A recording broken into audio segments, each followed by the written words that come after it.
Okay. Now I'm not sure what the term obese means. I guess they define it a little bit here about body mass index, which is a ratio between your height and your weight, or 30 pounds overweight. Okay. Look what happens in 2000. It's in the red states. So it's kind of spreading, right? Let's see if we have another one. Nope. We don't have anything since then, but I can guarantee you it's expanded since then. So 55% of Americans are overweight, with 22% being obese, which is body mass index greater than 30 kilograms divided by millimeters squared. I'm going to show you some of their calculations for that. And 1.5 million Americans have extreme obesity, body mass index greater than 40. That's a lot. So underweight is less than 18.5. Normal weight, 18.5 to 24. And if any of you have a calculator, you can write down these formulas and figure out what yours is.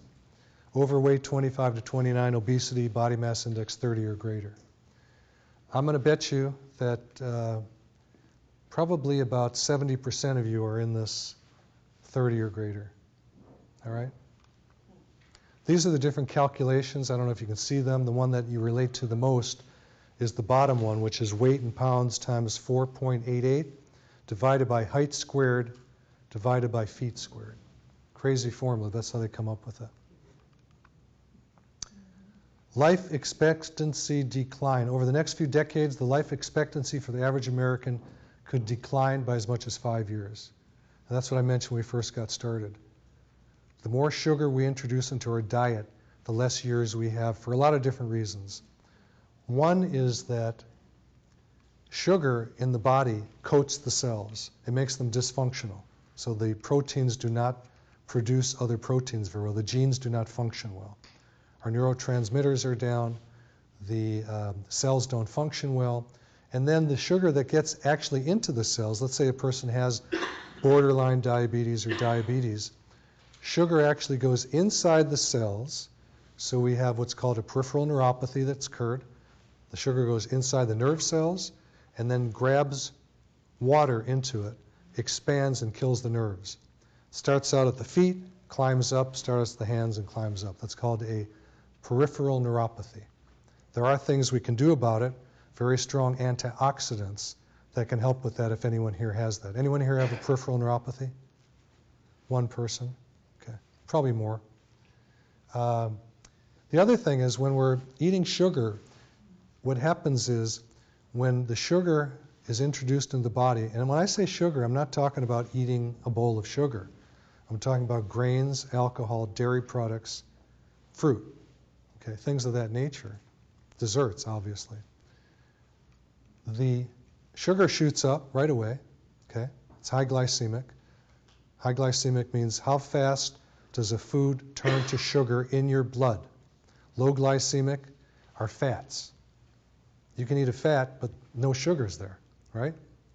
So insulin stays down. That's our key. We want insulin to be low. That is the whole key to everything I'm going to say tonight. How do we keep our insulin low? If we eat something that is high glycemic, let's say we have a papaya or something like that, we're going to raise up our insulin to meet the sugar because the insulin's job is a storage hormone. That's what it does. It wants to drive that sugar into your cells for energy.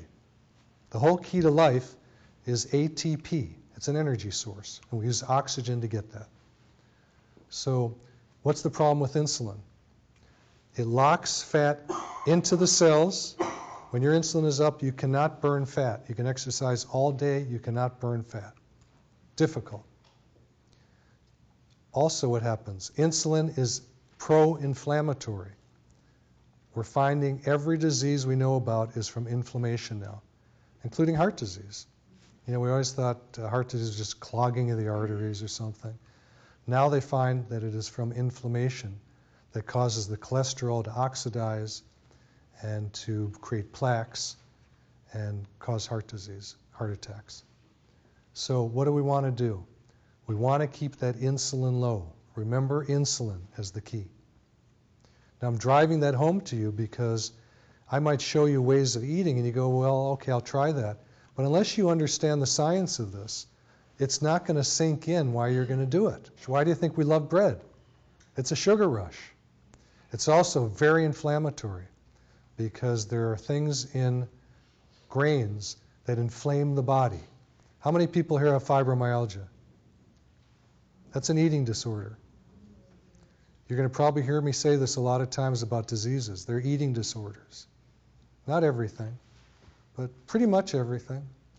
Rheumatoid arthritis, eating disorder. Not enough omega-3s, too much inflammatory food. What do we do with someone with rheumatoid arthritis? Quiet that fire down, throw water on the fire. What is that water? Good nutrition, good supplementation.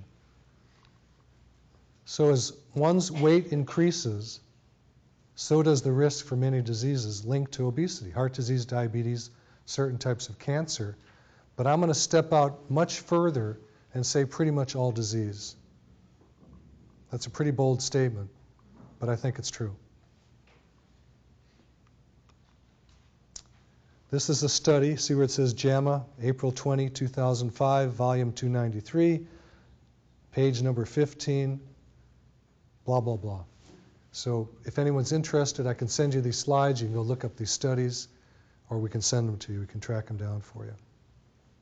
What does it say? Estimated risks of mortality associated with different levels of body mass index. Underweight, this is unusual, underweight and obese, particularly high in levels of obesity, are associated with increased mortality, death. So being too skinny ain't too good either. And what do we get there with? A lot of people who come in who are bulimic or anorexic are in a terrible state of health. It's almost impossible to help them unless they have some kind of counseling with psychological counseling to get them back on track of learning how to love themselves and things like that, because no matter what you tell them and educate them, they think their body is too big.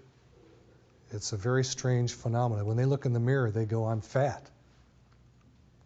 And I've had people come in, it's mainly women, but occasionally men, who are anorexic, and their bones are shot. I'll never be able to grow their bones back for them. It's just, by the age of 20 or so, they've got severe osteoporosis. They don't have periods because there's not enough good nutrition to build hormones. You need a lot of cholesterol, believe it or not, to build cells and to build hormones. Strange, right? Cholesterol is good. Not when it's super, super high, but the levels that doctors give you statin drugs for. Anyone here on a statin drug because of high cholesterol? I see 1, 2. Is that your hand up? 3, 4? Okay. I think it's the worst drug on the planet because it's, number one, it causes all kinds of mental disturbances, neurological disturbances. It can cause muscle pain. When it's severe, people get rhabdomyolysis where the muscles disintegrate, clog up the kidneys and cause kidney failure. So it's not a medicine I've ever once prescribed. When someone comes in the office, the first thing I do is I put them on a nutritional program and I have them get off that medicine. Now, how do I lower cholesterol? Same program, protein, vegetables, and water. What happens to the cholesterol? Way down. Triglycerides, way down. For people who are afraid to get off the medicine, I make them check their doctor all the time because they're not going to need that medicine. Their cholesterol is going to go down to sub-zero levels when they do the nutrition. Here's another study. This is JAMA, also Journal of American Medical Association. Study finds it's similar to that of children with cancer. Okay, obesity. How can obesity be similar to cancer? Obese children and adolescents are more than 5 times more likely to have a poor health-related quality of life, the QOL, than healthy children. In fact, their risk for a lower quality of life is about equal to that of children undergoing chemotherapy. What does that tell you? It's terrible. And do we know that there's an epidemic in teenagers now for obesity? And what else? Type 2 diabetes in children. Epidemic now. What is going on? Processed foods. Oh, I love potato chips. I can have those, can't I?